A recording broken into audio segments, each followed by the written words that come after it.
Video பார்க்குற எல்லாருக்கும் வணக்கம் நண்பா. இது உங்கள் ரஸ்லிங் கிங் தமிழ். நான் உங்கள் ரஹ்மான். இன்றைக்கி நம்ம சேனலில் ஒரு சில இன்ட்ரெஸ்டிங்கான ரஸ்லிங் நியூஸ் அப்டேட்டை பற்றி தான் பார்க்க போகிறோம். ரொம்ப இன்ட்ரெஸ்டிங்காக இருக்கும். நான் ஸ்கிப் பண்ணாமல் பாருங்கள். அதுக்கு முன்னாடி சேனலுக்கு ஃபஸ்ட் டைம் வந்திருக்கீங்களா? சப்ஸ்கிரைப் பண்ணி பெல் ஐக்கானை கிளிக் பண்ணி வச்சுக்கோங்க. தினமும் ரஸ்லிங் சைடில் தமிழை தெரிஞ்சுக்கோங்க. நட்புக்காக நீங்கள் லைக் பண்ணிக்கோங்க. ஃபஸ்ட்டு செய்து நம்ம அண்டர்டேக்கரை பற்றி தான். அண்டர்டேக்கர் பார்த்தீங்கன்னா டிவி ஷோஸில் இப்போதைக்கு ரெகுலராக பார்த்தீங்கன்னா பார்ட்டிசிபேட் பண்ணிட்டு இருக்காரு. வீக்லி பார்த்தீங்கன்னா அவருடைய பயோகிராஃபி மற்றும் மற்றவங்கள்ட்ட பேச்சு கொடுக்குறது இந்த மாதிரி விஷயத்தெல்லாம் பண்ணிட்டு இருக்கிறதுனால அதில் காசு சம்பாதிச்சிட்டு இருக்காரு. ரஸ்லிங் தானே பண்ண முடியாது, பேசலாம்ல. அப்படி பேசும்போது எனக்கு இன்னொரு சண்டை போடணும் ஆசையாக இருக்குது. ஃபைனல் மேட்ச் நான் இன்னொருத்தர் கூட விளையாட போகிறேன். அவருக்கும் அந்த மேட்ச் ஃபைனலாக இருக்கணும், எனக்கும் இந்த மேட்ச் ஃபைனலாக இருக்கணும். அப்படி ஒரு மேட்ச் விளையாடுறதுக்கு நான் தயாராக இருக்கேன். அவர் தயாராக இருக்காரா அப்படிங்கிற மாதிரி கேட்டிருக்காரு. ஸோ அது யார் சார் அந்த பிளேயரு அப்படிங்கிற மாதிரி கேட்கும்போது ஸ்டிங்கு தான். ஸ்டிங்கு இப்போ சமீபத்தில் ஆல் எலைட் ரெஸ்லிங் கம்பெனியில் பார்த்தீங்கன்னா தன்னுடைய ஃபைனல் மேட்சை விளையாடிருப்பார். பட் ஆனால் அது ஒரு ஃபைனல் மேட்சாக பெறப்படலை. அவரோட ஃபைனல் மேட்ச் வந்து சிங்கிள்ஸ் மேட்சாக இருக்கணும்.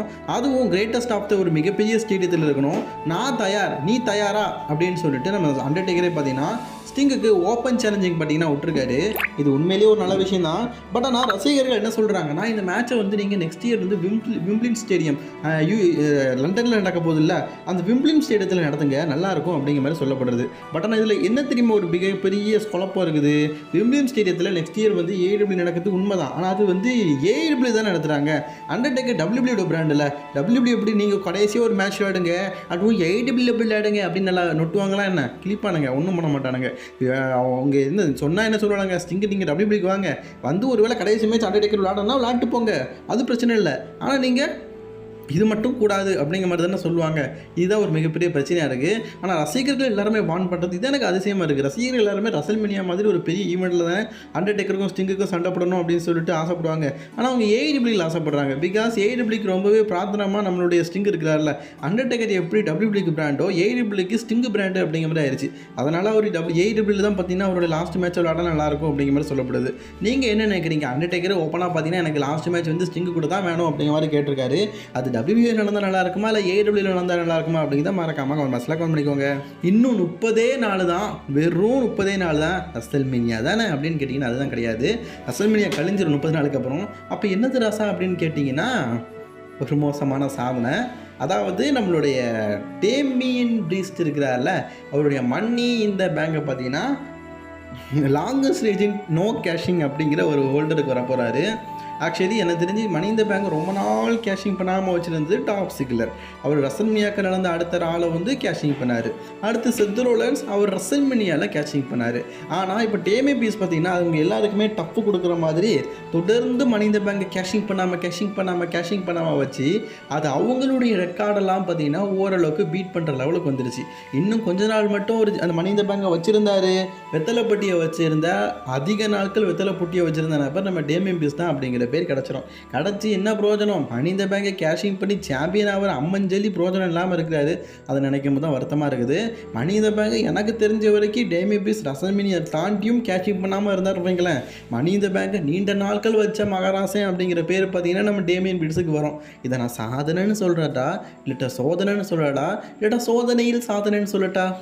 டபிள்யூபிள்யூ பார்த்தீங்கன்னா இந்த மந்தோட எண்டில், அதாவது ரசல்மேனியாவுக்கு 6 நாளைக்கு முன்னாடியே பார்த்தீங்கன்னா ரசல்மேனியாவுடைய ப்ரீ புக்கிங் ஷோஸ் எல்லாம் வந்து ஆரம்பிச்சிடணும். அதாவது இந்த லைவ் ஷோஸ் எல்லாம் முடிச்சதுக்கப்புறமா ஸ்டேஜ் டெக்கரேஷன், ரசல்மேனியாவோட ஸ்டேஜ் டெக்கரேஷன் லாஸ்ட் இயர் பார்த்தீங்கன்னா ரொம்பவே நல்லா இருந்தது. உண்மையிலேயே அந்த கோல்டன் கலர் ஆரினால அந்த ரெட் கார்பெட்லாம் போட்டு சூப்பராக இருந்தது.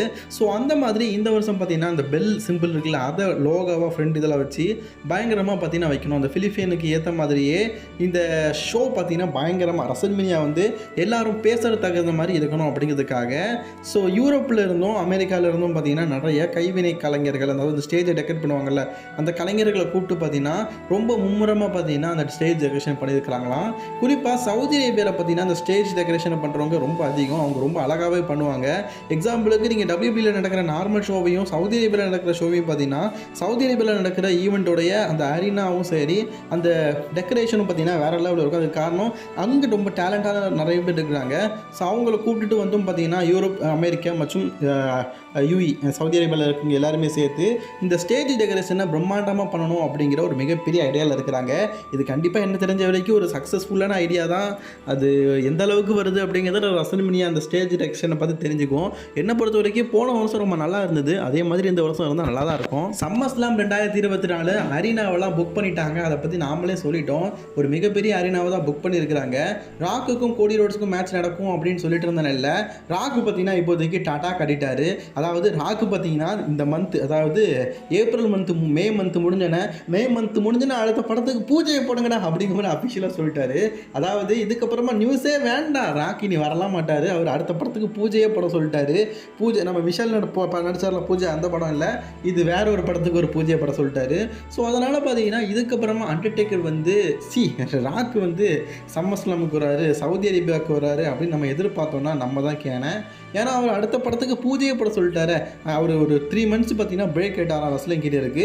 அது வரைக்கும் இந்த டிவி ஷோவில் நான் நடிக்கணும், டிவி ஷோஸில் ஒரு சில ப்ரோக்ராமெல்லாம் கூப்பிட்டு இருந்தாங்களாம். அது மட்டும் இல்லாமல் ஆஸ்கார்லாம் அவார்ட்லாம் கொடுக்கணும் அப்படின்னு சொல்லிட்டு ஒரு சில விஷயங்கள் புக் பண்ணி வச்சிருந்தாரு. ரெஸ்லிங் விளையாடணும் முக்கியமாக, அதனால் பார்த்தீங்கன்னா கொஞ்சம் புக் பண்ணி வச்சிருந்தாராம். அதெல்லாம் முடிஞ்சதுக்கப்புறம் மே மந்த்லேருந்து மீண்டும் நான் படம் நடிக்க போயிருவேன் அப்படிங்கிற மாதிரி ராக் சொல்லியிருக்கிறதுனால சம்மர்ஸ்லாம் பார்த்தீங்கன்னா ராக் வரமாட்டாருன்னு தெரியுது.